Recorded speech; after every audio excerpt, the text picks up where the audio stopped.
Open water with sharks in it, he gon' swim. Ain't stopping on the groove line. For that money respect, I'm more than willing to shoot. You are, you have been, you will be under the groove.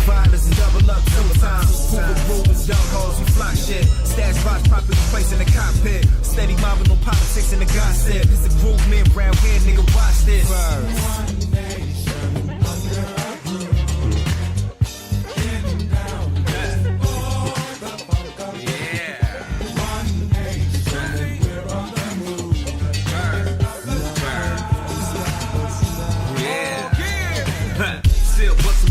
Can't stop it. I love Hoover, riders in the profit. Moving to the set, tangerine Corvette, pretty young thing, she a fly roulette. Born in the head, no Russian roulette. Two for the set, flying on deck. 3 hoes waiting online for the deck. 4 straps in the stash, I'm down with the shit. 5 with the deuce, 6 with the dubs. Anybody kill a hella dollars in the cross. 6 city styling, looking like a dog. So that's 16, my niggas putting on. $1 million dream at 8 figures. Give me my number table in case a nigga need a reason. You will be under the groove. But I might have, what was that last question? Because I got on the tangent. No, it's beautiful though. I'm telling you, I love it. More to do with, asking you about whether or not, that rift, that rift when the sweeps, so to speak, occurred, and they were snatching individuals taking falls for a little bit of everything and some of nothing. Okay. It left a void, I think. Structure, a lot of structure was out of place. It was missing. Did you see that? Did you recognize that? That's what I was about to say before I went left on that issue. They used to. No, that was some good shit. No, Crash. I had to mention Crash as opposed to Team 29. Team 29 was before me. Right. Right. I mean, they were there, but I didn't have any encounters because they know I was a gang member. Right. I was a young dude. But when I started getting really active in it, when I became a 9-0, because when we was H-Ray Hoovers, we really wasn't, we looked up to the older dudes, Right. And I can name a lot of them because I grew up around them, but at the same time, we weren't active in gang life because there was no rivalry over there. The only rivalry that would have been was the Bloods over off Main. Swans. Yeah, the Swans, right? Yeah. Or Cross. Or the Brims. Yeah, the Brims, but they was down in Denver Lanes. in the 60s. Yeah, the Denver Lanes. But the point I'm trying to make is that when I used to encounter Crash, they knew who the hell I was right away.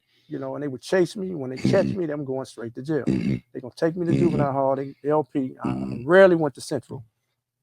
They took me to LP every time, bro, and made my mother or my older sister come get me. So you can say in a way that was part of the little sweep program. And that's what they did to a lot of us back then. A lot wasn't fortunate enough to have a parent come get them. Right. Or, have a case or charges dropped. One thing I noticed, though, they used to... when a parent couldn't come get you, they couldn't hold you. So they used to have to give you OR. Right. We get OR and they cut us loose because you couldn't just hold a person, whether it was juvenile or not. You couldn't just hold him in juvenile hall. You got nothing on him. DA's not picking up a case. You can hold him for 72 hours. And you got to kick him out and to make you walk all the way from Downey, California, back to South Central, right? Because you ain't got no gas, no back gas. What's it? Transfers. You ain't got none of that. You ain't got money in your pocket, no, bro. You know what I'm saying? You remember the track? Exactly. Damn, that's history. That's some real classic shit. Hey man, so this thing, man, with 9-0 and how this these issues came about, man. That's something in of itself. And just for whatever reason, we're not gonna necessarily address those issues. We spoke on them, but we're not gonna go delve into them deeply. That happened. All this shit starting to happen. Salos and Laylos and you guys, and then then the rest of Hoover. All this was occurring, man. And you guys, for me, I remember growing up. Damn, them dudes still over there. Right. It went nowhere. That to me was some crazy shit. No matter what was being thrown at you, you guys stuck that shit out, man. And again, for me, I'm like, damn, I could do it. You already answered it. You said, I've heard people say it. Even Tony States, TS told he said it too. But that was kind of like the nature of, because Hoovers were some of the first Crips on the West Side. Yeah. And that was, and everybody admired Hoover. That's why Mhm. Hoover's Mhm. grew like the way they did. Mhm. You know, from 43rd all the way to what, 112. Yeah. So you know, so Hoover's had a certain tenacity, Mhm. and we did too as original. Mhm. You know, originally as Hoovers. There you go. You know, we wasn't going to be bullied and pushed There you out of go. existence, Right. and that was our mindset. You said something. I spoke this to TS and a few others, Right. older heads. I said, man, podcasts just didn't understand that they was Hoovers. Right. They were Hoovers, you know, and you know, I didn't see no way around that, you know. So that's what that was. Like the way you answered that. You first went under. Did you do time in youth authority? No. No. Camp. Camp? Yeah, just, Which one? I don't even want to. Oh, Rocky? No, Miller. Miller?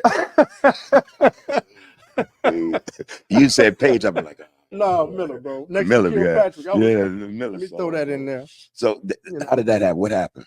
That was your first time going in. I mean, actually not getting kicked out of OR at a LP. Right. So you ended up going to did Miller. Ricardo M times, you know. Oh, yeah. Plenty times. You feel me? But yeah, I did camp time. I think is because when my mother I moved to Pomona and back to Pomona. Okay. I didn't want to stay out there. I was already full-fledged LA. Right. Born in LA. We went out there for a little while and then we came back and then she moved back to Pomona. And I didn't want to stay out there. That just wasn't my cup of tea. I didn't like the element. I didn't like the people out there. Nothing. I'm like, I'm more, you know, geared, more LA. Yeah, I'm geared into the LA scene. So and Pomona, then we considered the valley. You know, that was exactly. like, I mean, it wasn't like slower. It wasn't like, you know, Pomona was busters. It was just it was slower. You know, we were more fast paced in LA, and that's what I was used to. You know, my spirit was more LA, fast paced LA. So, you know, what it was, I was in high school. I went to Gary High. My PO said he needs to be in school, my probation officer. So my mother checked me into Gary High. I wasn't there, but I think I ditched every day though. Right. But when I didn't ditch, I did some bullshit. I went in the media center. Well, I was watching kids come out the media center eating lollipops. And me thinking the way I think from an LA standpoint, I'm like, there's got to be money in this. This woman's selling lollipops. And there's money. There's got to be a cache of money in here, right? Slick. Yeah. So my thing was, let me go find out where the money at. So I went in the media center and asked to buy a lollipop. It was a quarter a piece. So I'm like, everybody walking around lolly. There's a lot of quarters in here somewhere, right? So I want the cash. Yeah. So I went in there and bought a lollipop from this lady and seen she had a little metal chest with, you know. Yeah. I'm like, okay. I seen it. She opened up one of them file cabinets and put it in there after she got my quarter. And I heard it was kind of heavy and it was jingling with cash. So I'm like, okay. So I come back at lunch break. When she left, I just stood back and watched her lead the class, and I slid over there, went up in there, and with a screwdriver and popped it open. Yeah. and I grabbed more than the box. I grabbed the bag, put it in the box, put the box in the bag. I seen a leather jacket with some gloves. I'm like, oh, I can get that to my sister. Yeah. You know, trench coat, leather jacket. I threw that in the bag, and I heard somebody coming through the door. And the media center is a set of stairs that run right up to the media room. So I ran up the stairs and tried to squat down. It was the teacher, right? To make a long story short, she came in, bust me, tried to grab me. I pushed her down and ran out the side door. She snatched the bag and everything fell out the bag. So I lost my loot, bro. The lick was gone. Yeah, exactly. So you know, kids saw me, recognized me. They used to call me Patches. They didn't know my name. Right? They used to call me Patches, right? Because I used to wear corduroys. Back then we put patches on the knee right there. Yeah, exactly. Yeah. So I ran out the back door and they said that was Patches that ran out of there, and the police went to my house, right? I jetted, I went back to LA. My mama called out to LA and said the police looking for you because you did something in school. I'm like, okay. I went to jail for that. That's what I went to camp for. That's what for that incident. Yeah, because they said I assaulted the lady when I pushed her down. Not necessarily theft, but burglary and some other charge, you know. They said I burglarized the class and then assaulted her when she tried to stop me. So that was my. I mean, that was your first stint. No. I mean, I went to jail a few times when I was staying with 83rd. My first crime was with, believe it or not, it was with Chipper and Big Herman, Herman Gaither. Yeah. You know, we what did we do?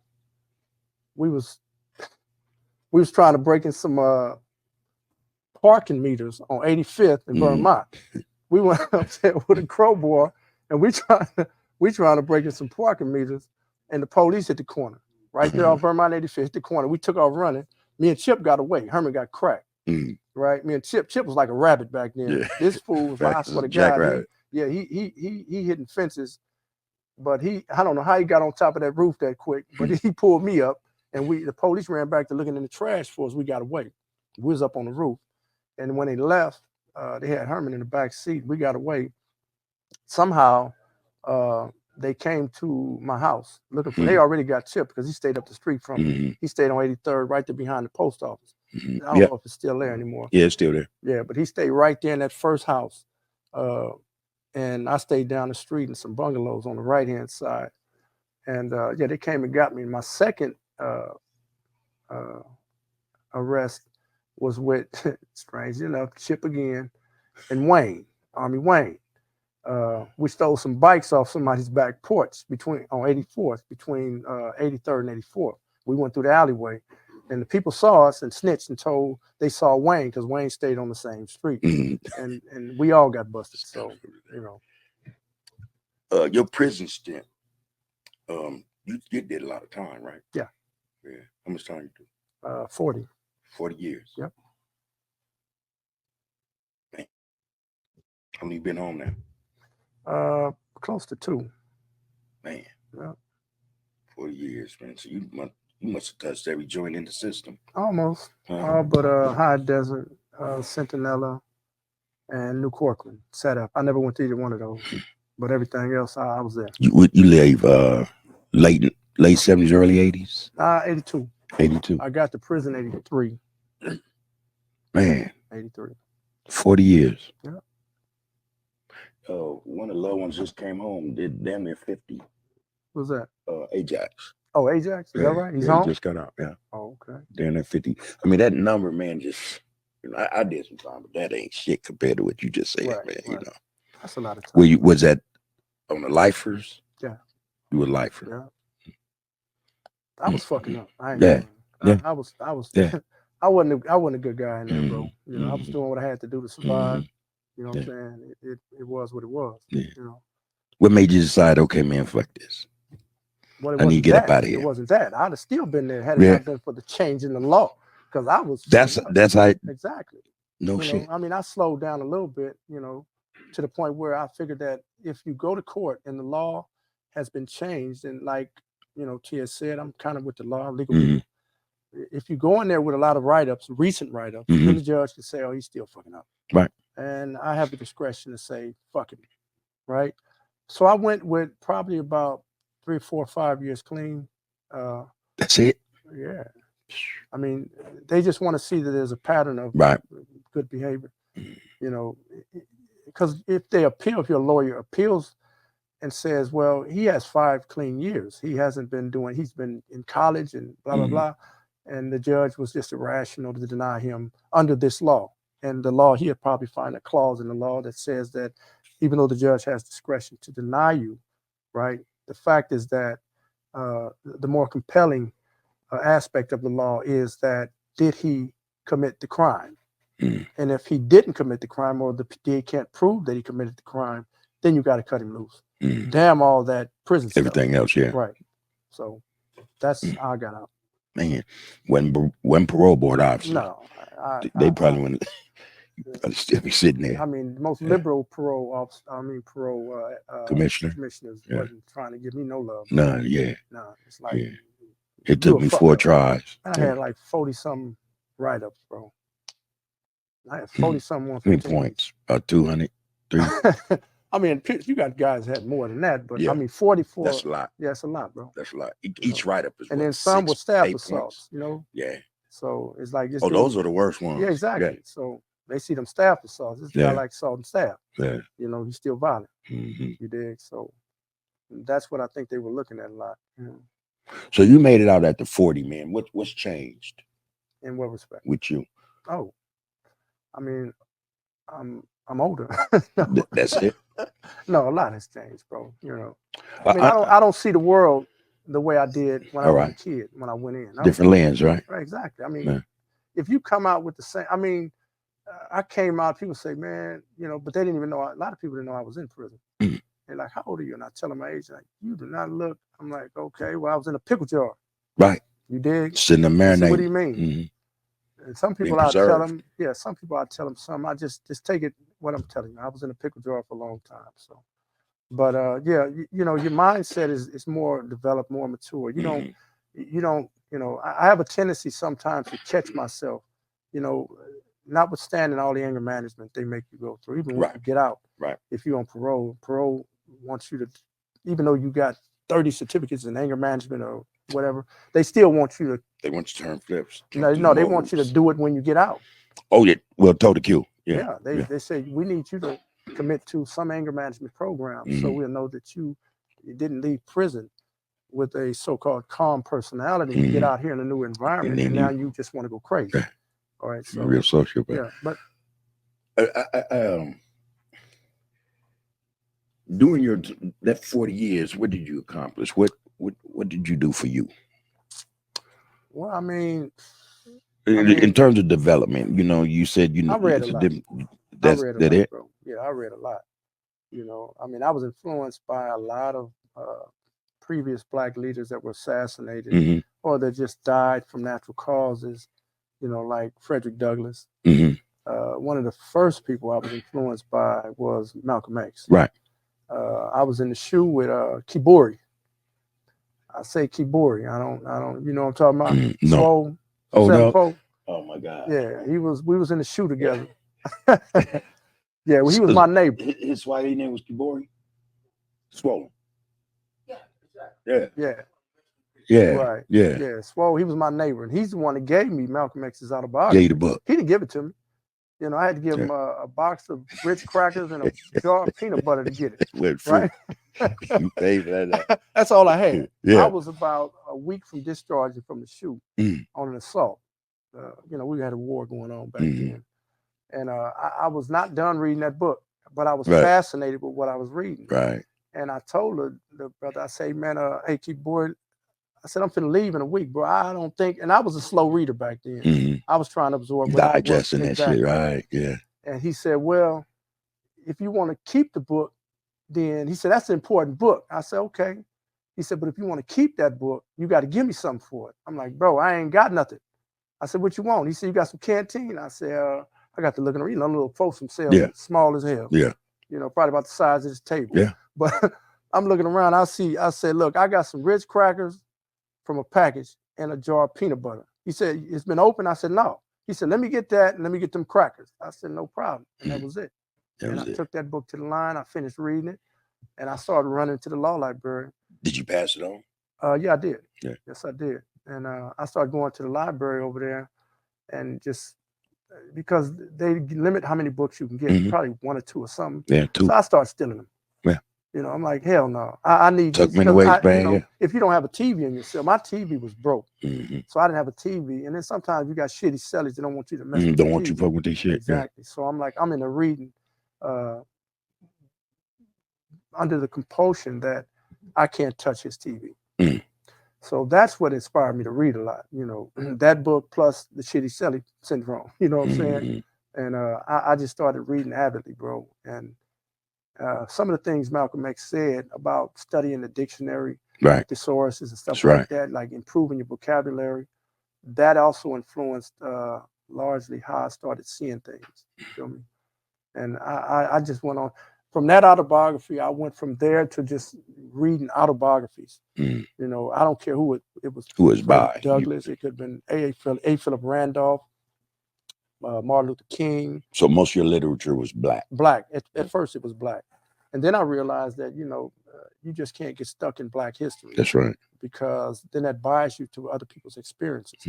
And so I started reading Edgar Allan Poe. Yeah.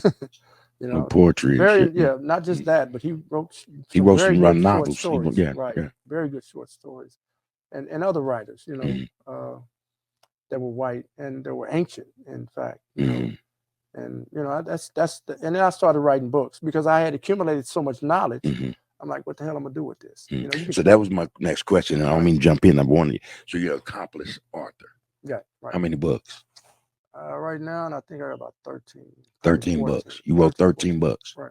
I was gonna show you 3 of them. Yeah, you want to name some of them, have them go buy them. Well, no, they're not even published. I had 3 published. These 3 were published, and then I depublished them because of the terrible editing that the dude who had them published had done. Urban Tribes, right? Right. And that book has 4 volumes to it. Urban Tribes has 4 volumes. You can blow it up. Untimely gift, China's coronavirus. Yeah, that's when and the left's desperate race to remove Trump. Okay. Right. Damn. Believe it or not. And that's kind of eclectic. You dealing with the culture. You got politics in that thing. Shit and diseases. Right. Health issues or whatever. Yeah. Damn. So you think about republishing? Yeah, I'm gonna put them back out? When I get old.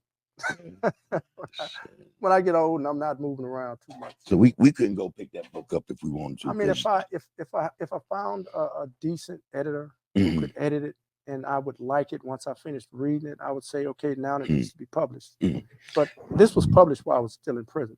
Okay. All 3 of them. Did you have something to do with another individual writing books? Well, I did not. Yeah, Tony Stacy. I was more of an influence or what? No. He was already writing books, trying to write his memoirs.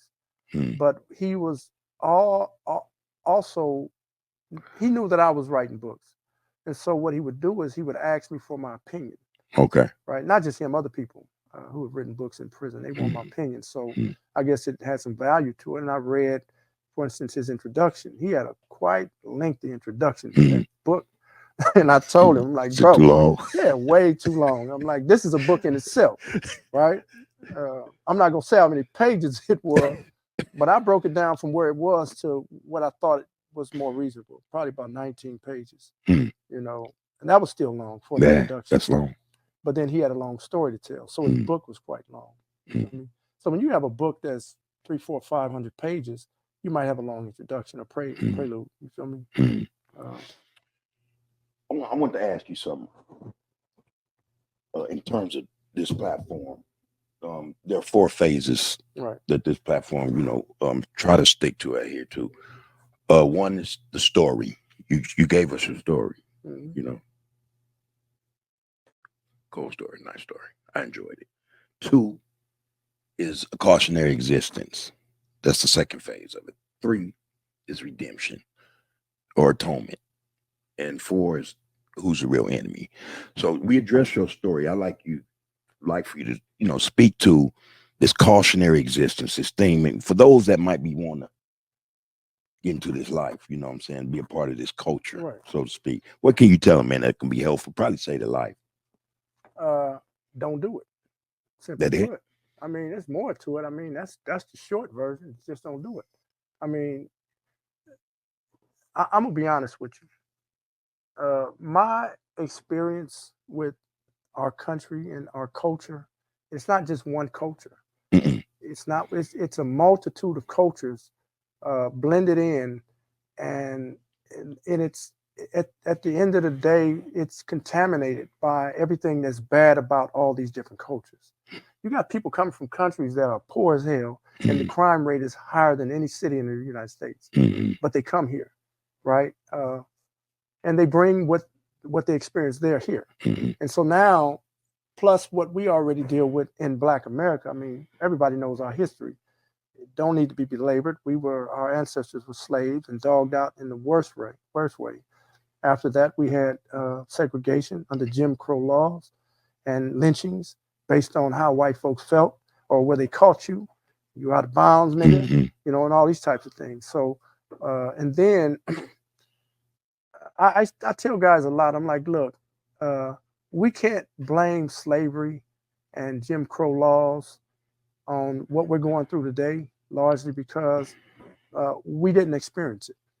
Our grandparents and great-grandparents did. Some things could be passed down based on how we were treated by them, based on how they were treated by other people, white folks or whatever. But at the same time, we never directly experienced any of the stuff they went through. And so they wanted us to be better, do better, right? That's true. Yeah. And in order for us to be better or do better, we had an opportunity to do that, many opportunities, not one, but many. And we squandered each one of them. Why? because of what we talked about earlier, feelings, right? Black folks, let me show you something.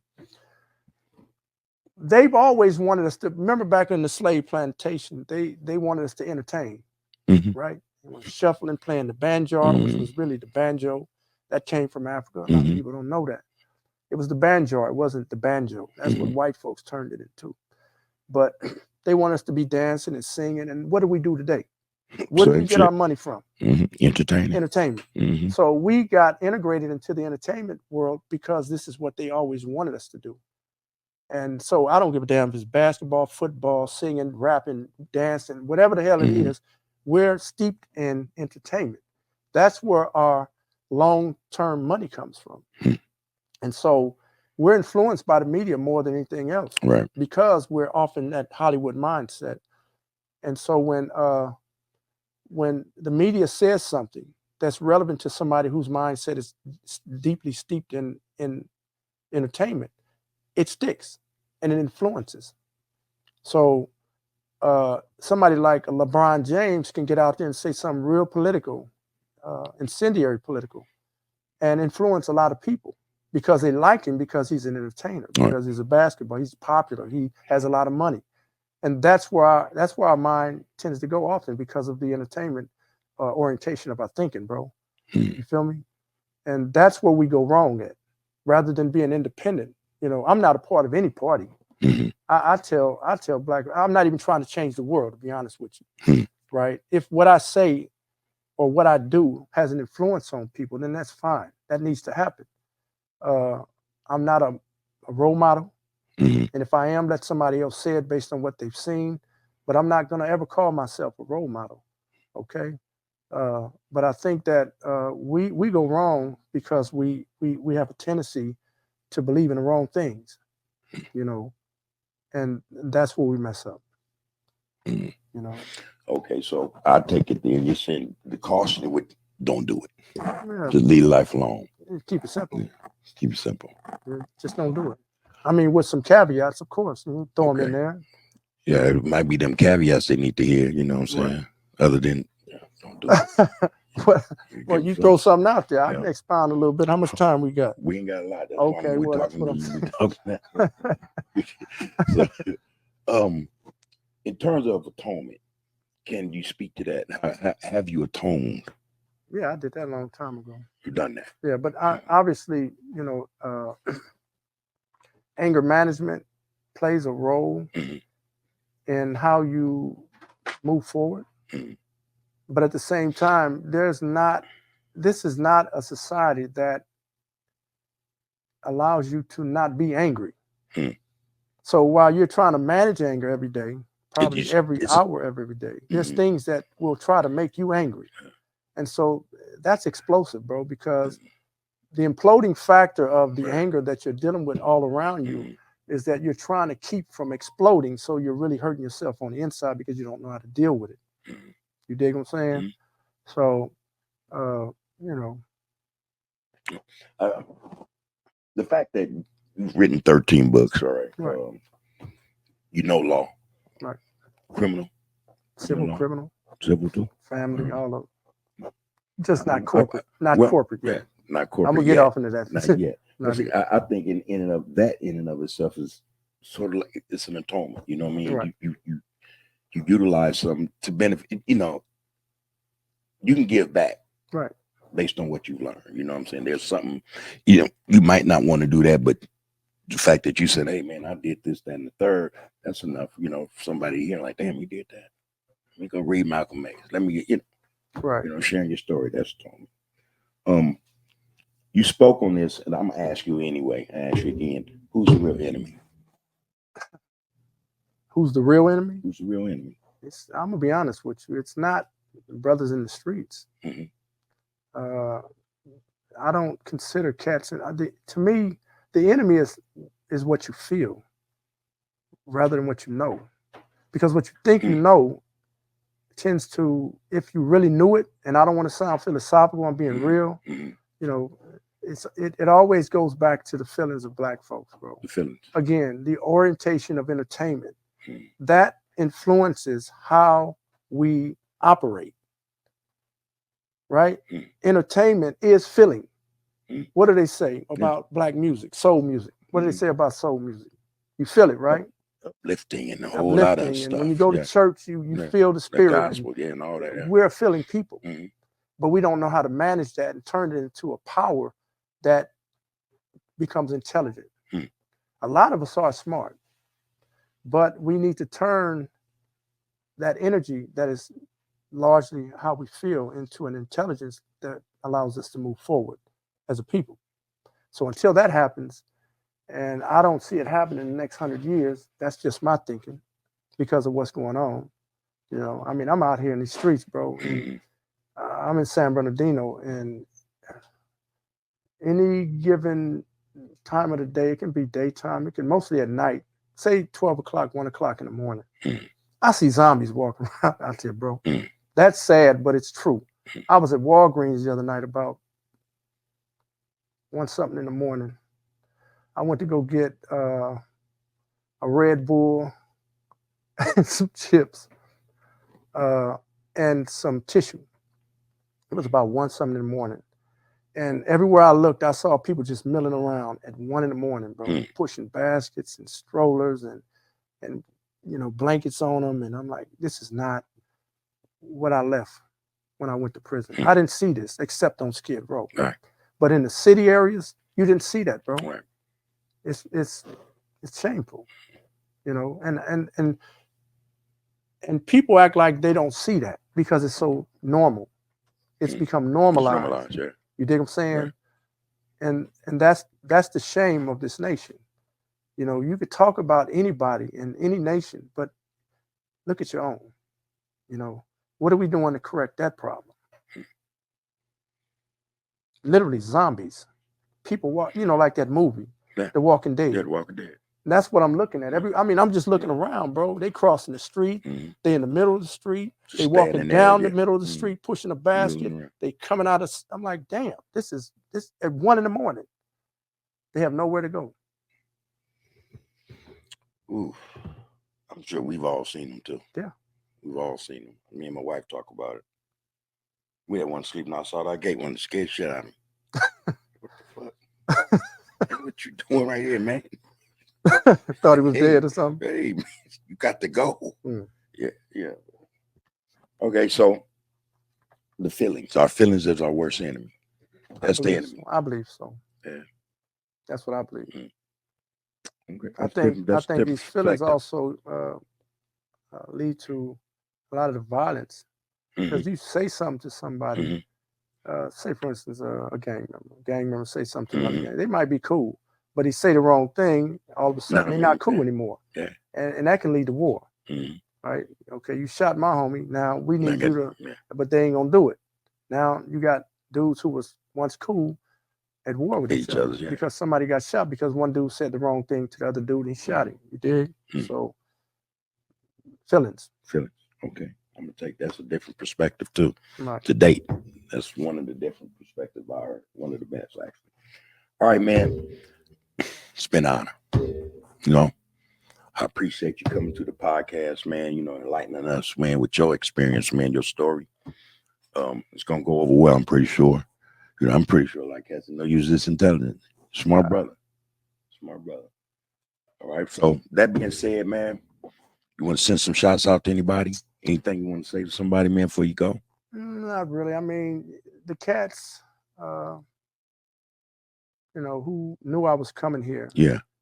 They know who they are. Yeah. Okay. And I was prided largely by some of them to come here and just tell the story that I appreciate that I recall. All right. I can't speak for anybody else. I bring people's names up like Miz because he was instrumental in me becoming a non-Hoover. Okay. You know, so he was at the forefront of that. And then there's other cats, you know, the ones who have since lost their lives. I can name them. I have great respect for them. That's Big Phone. That's Big Too Sweet. That's Big Whack. That's Big D. You dig what I'm saying? And the list goes on and on. Yeah. You know. I can dig it. Yeah. You know, but you know, in that conflict-ridden environment, you're gonna keep losing them, bro. Because of the feelings that you know we all have, and we don't know how to manage, you know, properly. You know, so if you really look at it in retrospect, that's what most of 90% of these wars are based on. Feelings. On somebody feeling a certain way. You know, there's a lot of cliches floating around in the Black community.